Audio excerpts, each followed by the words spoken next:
Dear students, in the previous class I have explained you the primary and the secondary batteries.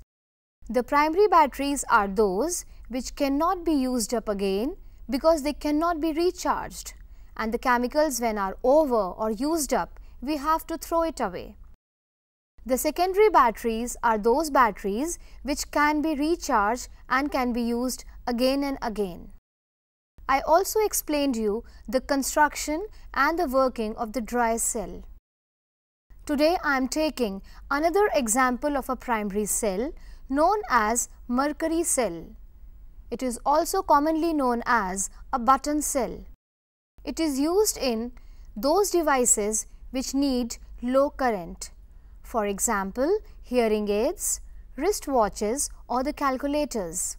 Let me explain you the construction of a mercury cell.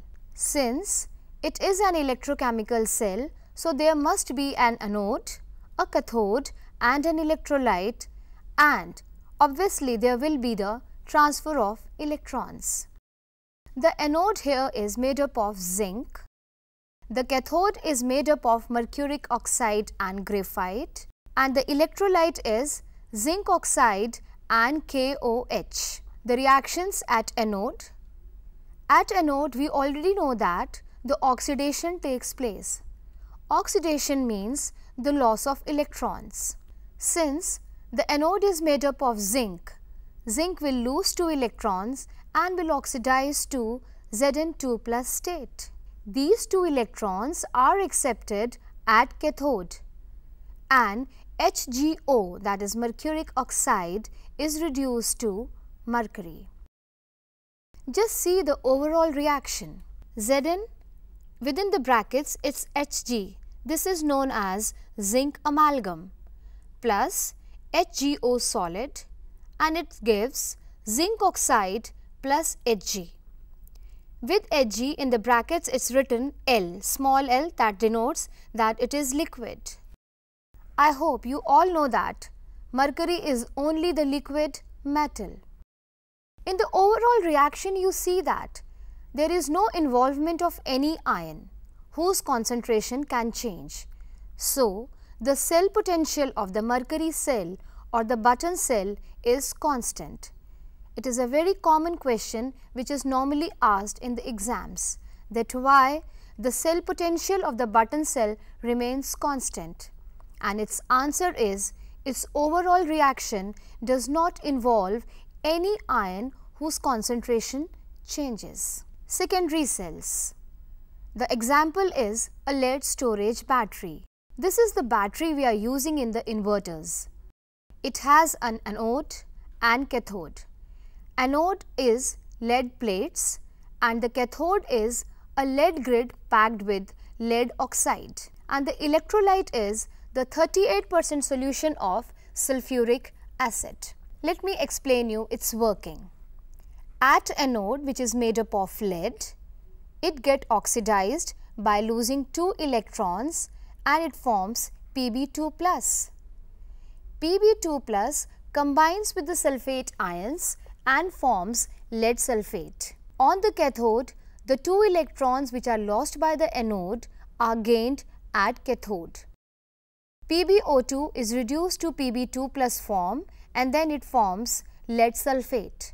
So, lead sulfate gets deposited in the inverter batteries or the lead storage batteries.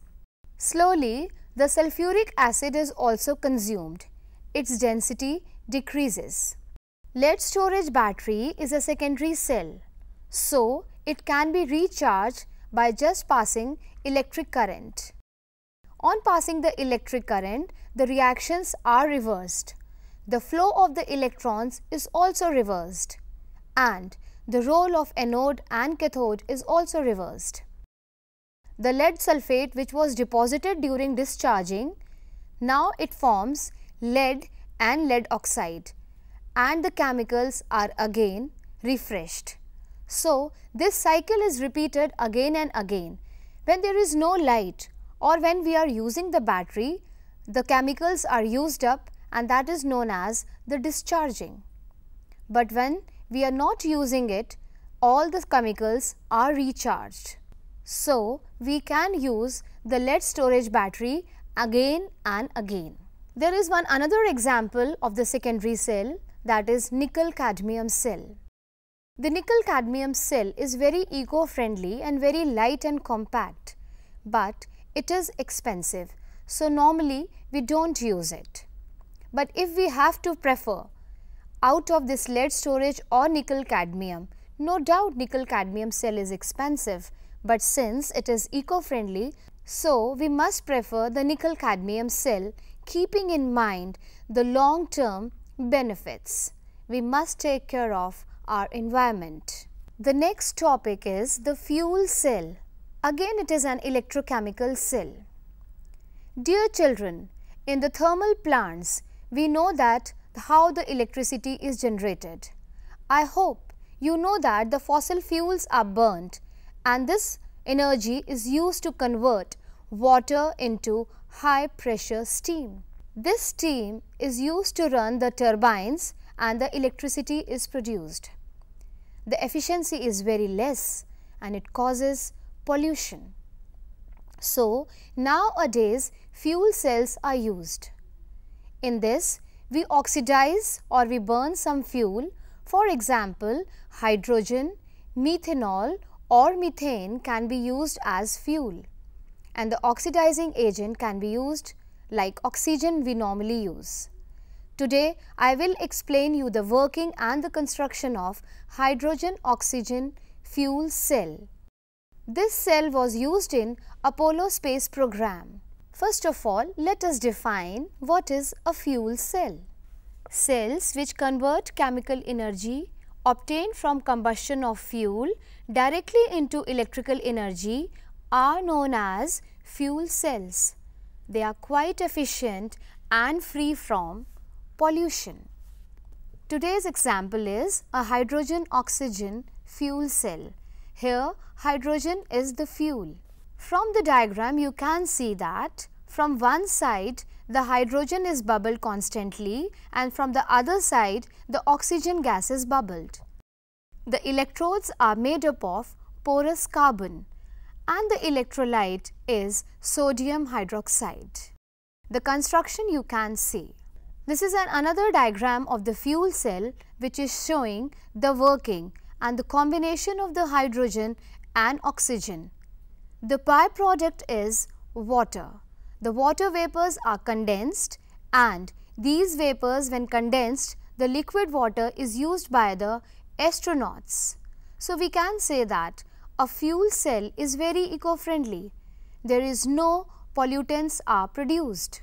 In the hydrogen-oxygen fuel cell, a catalyst is also used, which is normally either platinum or palladium. I hope you all know that the role of the catalyst. It increases the rate of reaction. Details we will study in the next unit, that is chemical kinetics. Now, let me explain the reactions which are taking place at anode and cathode. At anode, hydrogen gas reacts with the hydroxide ions. It loses 4 electrons and the water is formed. These electrons which are lost at anode, they are gained at cathode by oxygen, and these electrons which are lost at the anode are gained at cathode, and oxygen in presence of the water accepts these 4 electrons and hydroxide ions are formed. Overall reaction: 2H2 plus O2 gives water molecule. So, you can see that there is no product is formed which causes pollution. Only the water is formed, and when the fuel cell, this hydrogen oxygen fuel cell, was used in the Apollo space program, the water was used for the drinking purposes by the astronauts. So, dear students, in this unit we studied about the electrochemical phenomena. The electrochemical phenomena in which the electrical energy is produced by the energy which is produced during a spontaneous chemical reaction and is converted into electrical energy. This electric energy is in turn used to carry out non-spontaneous chemical reactions. I also explained you the working of a galvanic cell, the need of a Saul bridge for the continuous working of a galvanic cell, also known as the Daniell cell. Then I explained you how to calculate the cell potential, the standard electrode potential, by using the Nernst equation. We also studied about the conductors, the metallic conductors and the electrolytic conductors, that how the metallic conductors are different from the electrolytic conductors. I also explained you the concepts like resistance, conductance, resistivity, conductivity and the molar conductance. Then I explained that how the concentration or the dilution affects the conductivity and molar conductance, and I also explained through the graph. This graph is very important for the examination purpose. You must know how to plot the graph and how to explain the variation of the molar conductance with dilution. Then comes the Kulrash's law. It's very useful law to calculate the limiting molar conductivity of the weak electrolyte, which otherwise cannot be found out experimentally. Then we also studied the electrochemical processes taking place in our day-to-day life, where we must know that we are using cells and batteries and fuel cell, which are based on the electrochemical phenomena. We also studied the hydrogen-oxygen fuel cell. I hope all the topics are clear to you.